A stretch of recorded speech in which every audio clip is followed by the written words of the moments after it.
excelente domingo para todos vocês, especialmente as mães.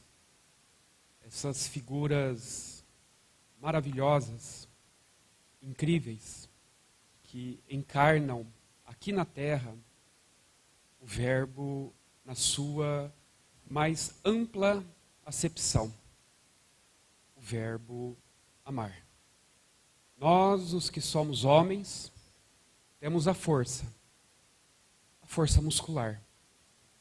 Não temos essa força que vocês mulheres, vocês mães, têm, que é a força da fé, da resignação, do amor incondicional, que tudo espera, que tudo supera.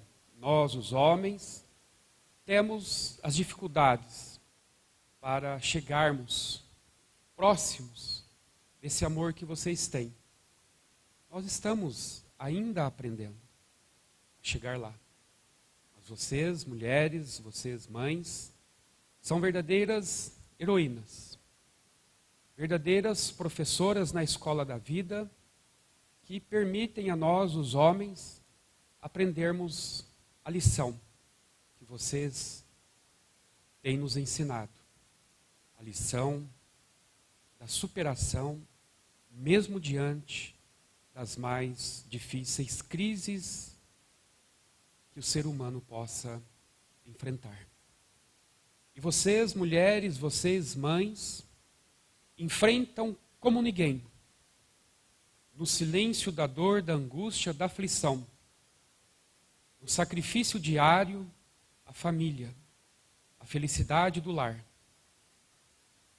Nós, homens, ainda temos que olhar para vocês, não como seres frágeis, não como sexo frágil, mas sim como seres de grande magnitude, seres angelicais, que Deus permitiu virem ao mundo para servirem de roteiro, de bússola, a guiar toda a humanidade para os braços do Pai.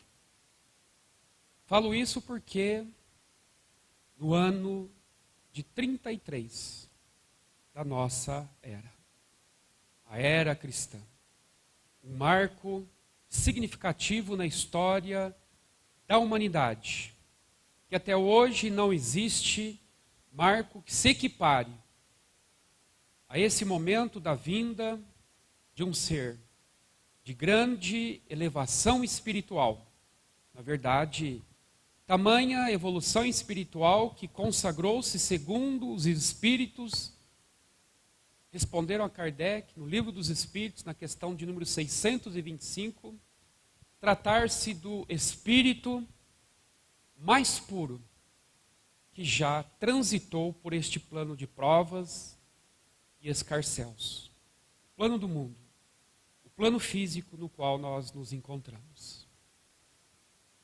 Para que esse abnegado espírito aqui viesse e em apenas 3 anos mudasse por completo a face obscura deste planeta, obviamente necessitou de um ser, de uma evolução imensa, inimaginável.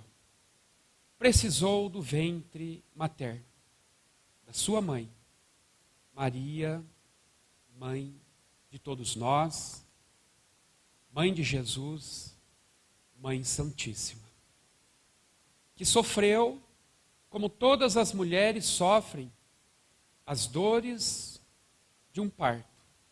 Imaginemos aquela época, sem recurso algum, sem a ginecologia para favorecer um parto tranquilo. Não. Nada disso ocorreu, pelo contrário. Teve que ter o parto à mercê de perseguidores cruéis, que queriam matar aquele menino que haveria de trazer a luz para este mundo de trevas.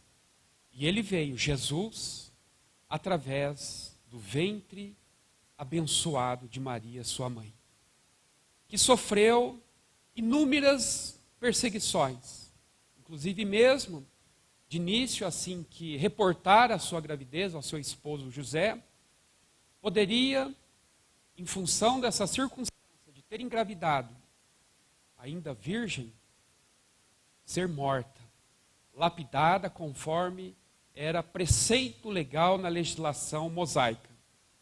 Porque como uma virgem poderia conceber sem antes copular com seu marido? Não se compreendia até então esse fenômeno. Mas ela, com a sua fibratura, com a sua grandeza de mulher. Ô Theo, está faltando sol, amigo. O Theo, para aqueles que não conhecem, ele não é um espírito desencarnado. Que alguém deve estar perguntando, mas eles falam tanto desse Theo, a gente conecta com ele. Ele está aqui atrás, viu, gente? Não se assustem, não é um espírito desencarnado, não. Voltou? Ah, ele aqui, olha o Theo. Ó. Esse é o famoso Theo. É o sonoplasta nosso. Melhorou? Estão ouvindo? Isso daí, turma, qualquer coisa se manifesta. Afinal de contas, nós estamos aqui num centro democrático. Então, Maria, enfrentando essas adversidades, essas dificuldades, mesmo assim levou a bom termo a sua missão aqui na terra.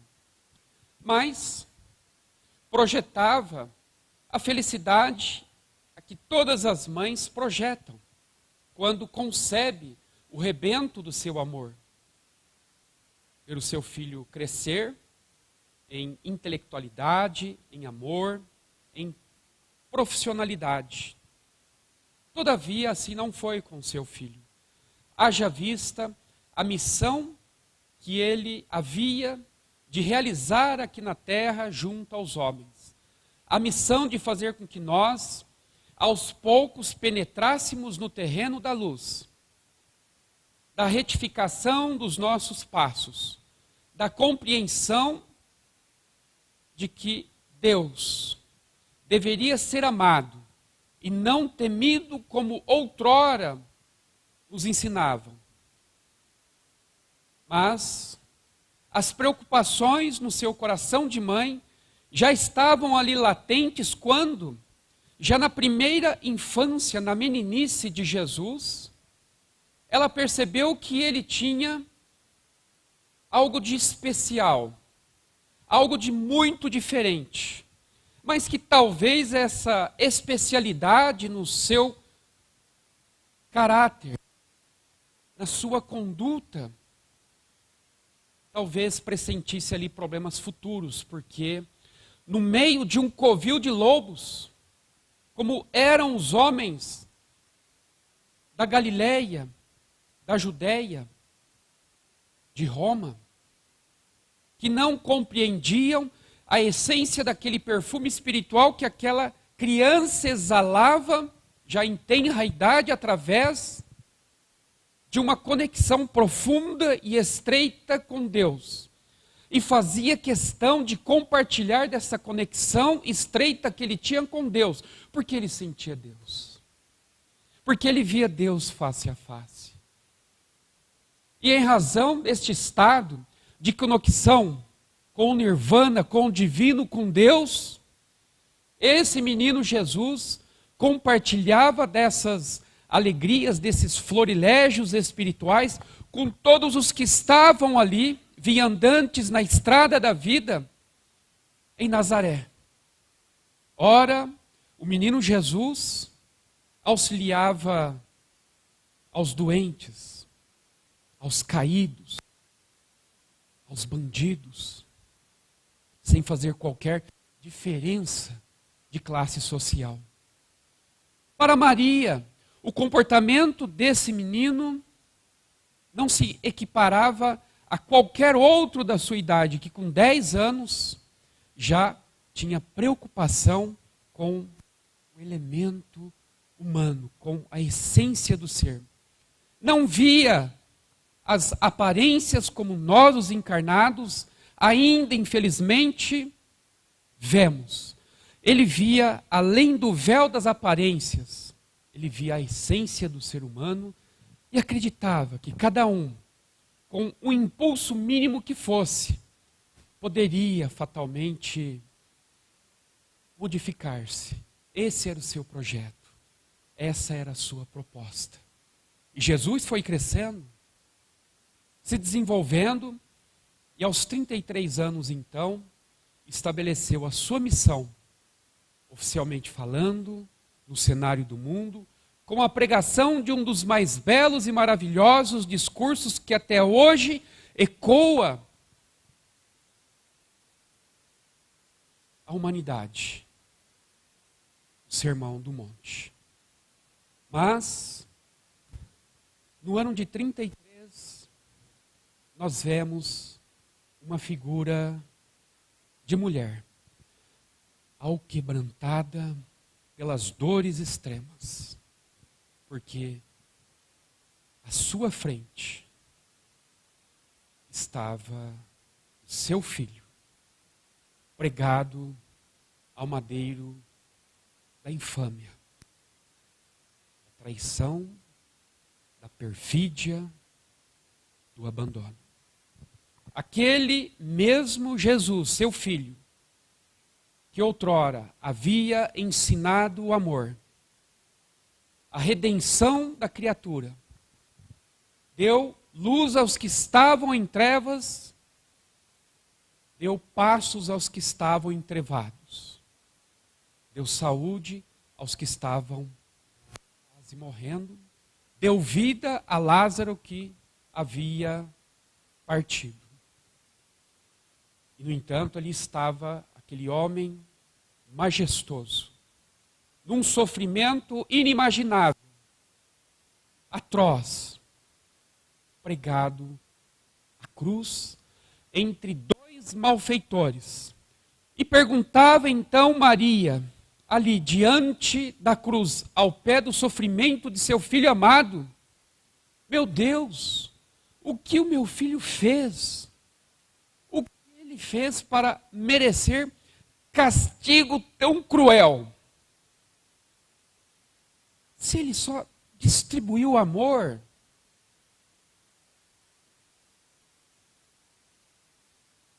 se ele amou como ninguém as criaturas, independentemente das suas condições, dos seus predicados, das suas qualidades ou defeitos. O que ele fez? Indagava a serva de Deus, pé da cruz, vendo o seu filho morrer aos poucos e com grande detalhe. Mesmo enfrentando aquele momento extremo, não o respeitavam aqueles os que dias, semanas, meses, anos antes dele recebera as bênçãos da caridade, da fraternidade, do amor incondicional. Agora ali estavam, lançando a sua face empastada de sangue e suor, impropérios, xingamentos, desrespeitos. Outros, inclusive, pegavam bastões e ofendiam as carnes já feridas do seu filho amado Jesus. E Maria não entendia, obviamente, como ninguém de nós haveremos de entender, porque tamanha selvageria com alguém que só refletia amor, que só pregou o amor. Que mundo é esse? E um detalhe, parece que desgraçadamente a história se repete desde épocas imemoriais, quando nós estamos aparentemente na estabilidade, no auge, no apogeu de nossa fortuna, de nossa estrutura física, das possibilidades e dos dons que podemos compartilhar com todos, como Jesus compartilhava os seus dons, da cura. Nós somos seguidos. Nós temos amigos. Nós temos companhias. Mas naquele momento extremo, nosso Senhor não tinha sequer o seu colégio de apóstolos, que debandaram, amedrontados, pusilânimes diante daquele momento extremo que seu mestre estava enfrentando, mas agora estava só. Parece que a história se repete, que quando nós caímos em bancarrota, todos se afastam, todos, com exceção de alguém. Nossas mães, como ali estava Maria sozinha, sem nenhum daqueles seus amigos, discípulos, apóstolos do Cristo, estava sozinha. Com a sua irmã, estava com Maria, esposa de Cleópatas, e estava com Maria Madalena. Cadê os homens? Cadê Pedro? Aquele que outrora dissera: Mestre, jamais te abandonarei, estarei contigo em quaisquer instantes. Não fale assim, Pedro, porque antes que o galo cante, 3 vezes você haverá de me abandonar. Cadê os homens que deveriam estar ali ao pé da cruz, auxiliando aquela serva de Deus, Maria, naquele momento doloroso em que estava aos poucos vendo seu filho sofrer tenebrosamente pela ignorância humana? Cadê os homens? Cadê nós, que não estávamos ali a dar àquela mulher o nosso braço, o nosso apoio, o nosso consolo? Cadê os homens? Qual a força que nós temos? Nós nos acovardamos. Os apóstolos de Jesus se acovardaram e prometeram que não iriam abandonar, mas foram os primeiros a abandoná-lo. Ah, eu conheço você é o Pedro, discípulo desse homem crucificado. Não, você está me confundindo, mulher. Apartai-vos de mim, pare com isso. E sumiu. Mas ali estava Maria Madalena. Maria, esposa de Cleópatas, estava a tia de Jesus também. Cadê os homens? Até neste momento extremo, as mulheres não temem quaisquer adversidades, como nós vemos regularmente aqui na terra, nos tempos atuais. Criminosos que, se nós pudéssemos, com a nossa justiça pessoal, aplicar-lhe as penas que nós almejássemos que fossem aplicadas, pena de morte, aos esquartejadores, ou denominados psicopatas ou sociopatas, que estão presos, cumprindo suas penas. Quem é que vai visitar esses condenados nas penitenciárias? Senão aquelas senhoras envergadas pelo sofrimento, pelos anos de vida. As penitenciárias visitar os seus filhos, as mães. Como certa feita nós víramos, emocionados, a informação de que mensalmente comparecia a um determinado presídio, senhorinha já envelhecida. Todos pensavam que ela ia visitar o seu filho.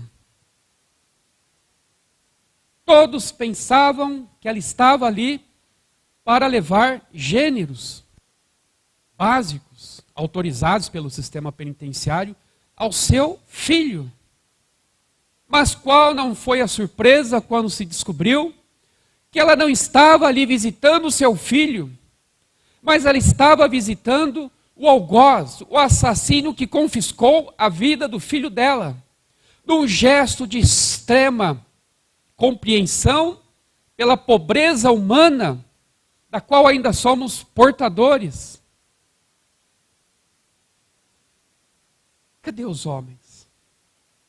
Não estou aqui denegrindo a nossa classe, tá? Que hoje é o Dia das Mães. Então hoje a gente malha os homens e eleva as mulheres. No Dia dos Pais estejam todos presentes aqui, que aí a gente faz o inverso, pode ser? Mas as mulheres não fujam daqui. Que vai falar só dos homens no Dia dos Pais, então não vou lá não é para mim. Cadê os homens? Cadê nós homens? Então Maria ali estava. Mas eis que naquele momento do seu sofrimento atroz, olhando para o seu filho que aos poucos morria, que num determinado instante disse: tenho sede. Tenho sede. Jesus, com a respiração trôpega, estertórica, ante as dores que nós sequer fazemos ideia do quanto aquilo era pesosíssimo, estar na cruz. E ainda não bastasse isso, centenas de pessoas dirigindo-lhe palavras ofensivas. Soldados que o fustigavam. E ele disse: tenho sede. Tenho sede. Um soldado não se fez de rogado e serviu numa esponja água. Não, serviu vinagre. Ou ainda mais o sofrimento daquele homem que se fez luz aqui na terra. Tenho sede. E deram-lhe vinagre. Às vezes, é Jesus batendo na porta de nossas consciências, de nossos corações, dizendo-nos através de uma figura definhada, emocionalmente falando, fisicamente falando, socialmente falando, e nos pede água. A água do arrependimento, a água do entendimento, a água da compreensão, a água do perdão, a água da reconciliação, e nós temos a nossa outra face, a face da ignorância, e oferecemos então vinagre, aqueles os que batem as portas de nossos corações. É Maria sofrendo a dor de perder o filho, mas eis que de repente alguém toca-lhe o ombro e ela olha e divisa a figura de João, o filho de Zebedeu. E Jesus vê aquelas duas almas aflitas, no átimo, no extremo do seu sofrimento, ainda consegue reunir forças e dizer: mulher, eis aí o teu filho. E com muito esforço, ainda Jesus olha para o João e diz: João, eis aí a tua mãe. Desprezo? Menosprezo a sua mãe? Não. É Jesus nos dizendo que Maria, mãe dele, não somente mãe dele, mas mãe de todos nós, a humanidade. E João entendeu. E Jesus então expirou. Maria dali se retirou, foi levada por parentes à cidade de Bataneia, e lá permaneceu. E os demais discípulos de Jesus que haviam se acovardado diante da prisão do seu mestre, que já estava morto, também rumaram para os diversos campos ali da Judéia, da Galileia, para pregarem a boa nova, disseminarem as sementes que haviam captado de nosso Senhor Jesus através do seu verbo exemplo, ação, atividade, atitude. Transcorreram-se os anos, eis que João retorna à cidade de Bataneia, onde Maria ali se localizava, depois da morte trágica do Calvário, e disse: Mãe, permita-me, mãe, como dissera nosso mestre ao pé da cruz alguns anos atrás, venha comigo. Venha comigo porque estou situado na cidade de Éfeso. Lá, o desenvolvimento das ideias de nosso mestre está cada vez mais intenso e as pessoas estão ali se cristianizando, adotando de forma quase que unânime as ideias do nosso mestre. E Maria foi com João para Éfeso. E lá permaneceram. E Maria, quando todos souberam que Maria, sim, Maria, mãe de Jesus, aquele homem prodigioso que realizara milagres incríveis, mãe daquele homem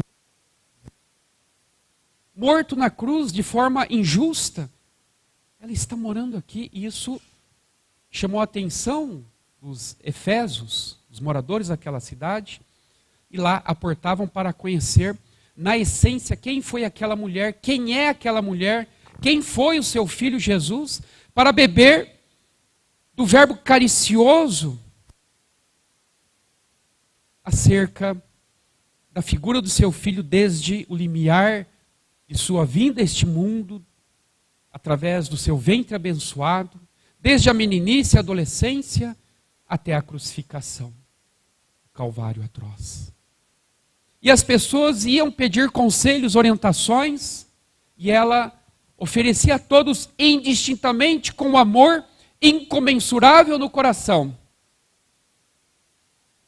E certa feita, um doente ali, carcomido pela lepra, recebeu dela recursos espirituais que fez com que essa doença cedesse.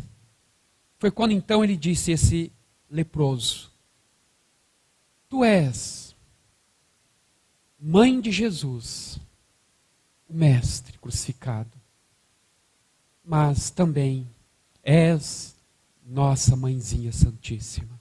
A partir desse fato, desse acontecimento, designou-se Maria por esse carinhoso apelido, Mãe Santíssima, Mãe de todos. E ela auxiliava a todos indistintamente. E os anos foram se passando. E ela envelhecendo, mas envelhecendo em saúde e estatura espiritual. Quando, dentre as várias criaturas que a procuraram ao longo desses anos, e ainda a procurava mesmo na fase da senectude física, de repente, ali, comparece um homem jovem,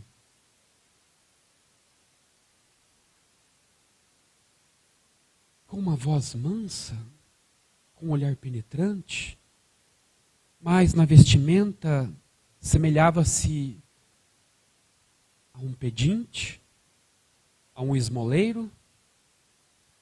Mas Maria ali de repente entrou num solilóquio, ou seja, numa conversa interna. Meu Deus, de onde eu conheço essa voz? De onde eu conheço essa sensação? Curiosamente, aquele homem ali que compareceu à sua choupana lá em Éfeso disse: mãe, aqui estou para lhe fazer companhia. A designação mãe não fez com que ela estranhasse, porque todos a chamavam de mãe, recordam-se, Mãe Santíssima. E o coração então galopava em grandes saltos no seu peito de mártir. A respiração tornava-se cada vez mais arfante, mas quem é esse homem que me traz paz? E curiosamente, os que vêm à minha choupana é sempre para pedir algo, mas este não, ele está vindo falando das primícias espirituais, de um reino de paz, de celestialidade, espiritualidade. Quem é esse homem?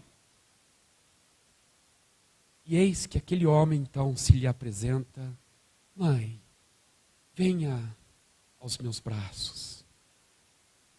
E assim que ele abriu os braços, ela notou algo curioso. Aqui eram as marcas da crucificação. E ela se afastou um pouco e olhou para os pés descalços daquele homem que ali estava na sua casinha humilde e viu as marcas dos cravos que pregaram os pés.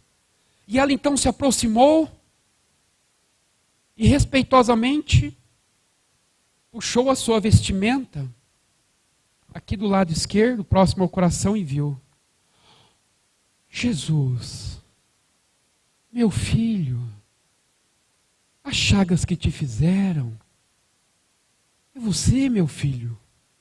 Sim, mãe, sou eu, que volto não do reino da morte, mas do reino da vida de meu pai, para dizer-lhe que o meu pai mandou-me até ti, a fim de que eu possa levá-la para ser a rainha dos anjos no reino dos céus.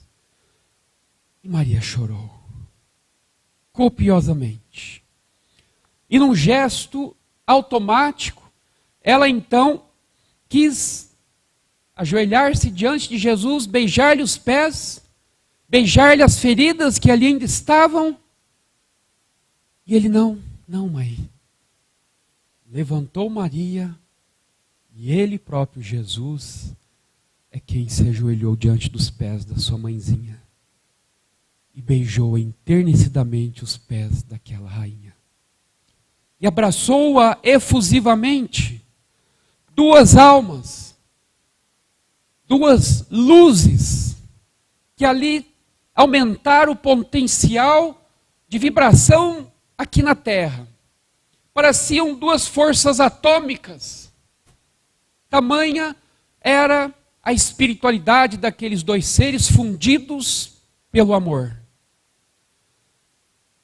E obviamente Maria já estava fisicamente falando, envelhecida, e o acontecimento foi magnífico. E ela entrou em transe, e a partir dali, caiu num leito, transida pelo amor, de ter o seu filho novamente, o seu filhinho querido Jesus, ressurreto da sombra da morte, ali em espírito, para levá-la ao reino do seu Pai, para ser a rainha dos anjos e mãe de todos nós, os viventes aqui na terra, Maria, Mãe Santíssima. Assim, eu invoco o nome de Maria, Mãe Santíssima, mãe de todos, mãe de principalmente de todas vocês, mães amadas do coração, para que não somente hoje, nesse domingo, Dia das Mães, que é um dia simbólico, mas já se sabe que o dia de vocês é todos os dias. Invoco a presença e as bênçãos do Espírito de Maria, Mãe Santíssima, para que abençoe você, mãe, que está aí na sua casa, para que abençoe a todas vocês, mães que aqui estão, mães que já partiram, mães que tiveram seus filhos que também partiram em dolorosa provação e expiação terrena. Tenham certeza de que as dores é compartilhada por todos, como foi compartilhada por Maria, que ali estava ao pé da cruz vendo seu filho morrer aos poucos, mas nem por isso desistiu da vida, perseguiu os objetivos ensinados, fixados pelo seu filho, até chegar ao momento de deixar o mundo físico, abandonar o seu corpo, a campa, a terra, ao sepulcro, mas elevar o seu espírito à grandeza celestial, ao reino de Deus. A todas vocês, mães, os meus sinceros cumprimentos, um forte abraço para vocês, beijo no coração e aguardo vocês numa próxima ocasião, mas não fujam do Dia dos Pais, porque depois nós falaremos lá sobre a grandeza dos homens também. Obrigado, minha gente. Muito obrigado.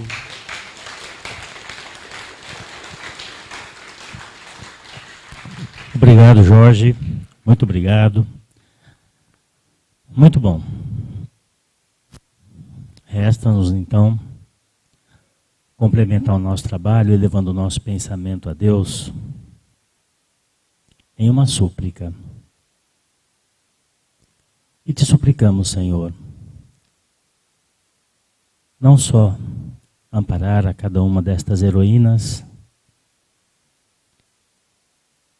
que a vida deu como missão ensinar o amor, mas a cada um destes outros rebeldes que somos, a que possamos ter a tua luz na compreensão da verdade, no reconhecimento da simplicidade, da humildade e do amor que cada uma destas heroínas transmite aos seus filhos. Que possamos nós, os filhos, desligados, desventurados, desorientados, revoltados, repensar cada uma das nossas palavras e dos nossos atos, cada um dos nossos momentos e dos nossos desejos, e amar de verdade quem nos ama tanto. E que a tua paz permaneça conosco sempre, e que assim seja. Nós agradecemos a todos, convidamos os nossos voluntários às salas de passe, porque teremos os passes na sequência. As pessoas que forem tomar o passe podem aguardar sentados, nós vamos chamando. Quem não for esperar, uma boa semana, muita paz a todos, e estaremos aqui na semana que vem, junto com a Festac. Nós teremos uma apresentação no sábado à tarde sobre o Espiritismo, e no domingo teremos a palavra normalmente também. Bom? Boa semana, muita paz a todos, muito obrigado pela presença.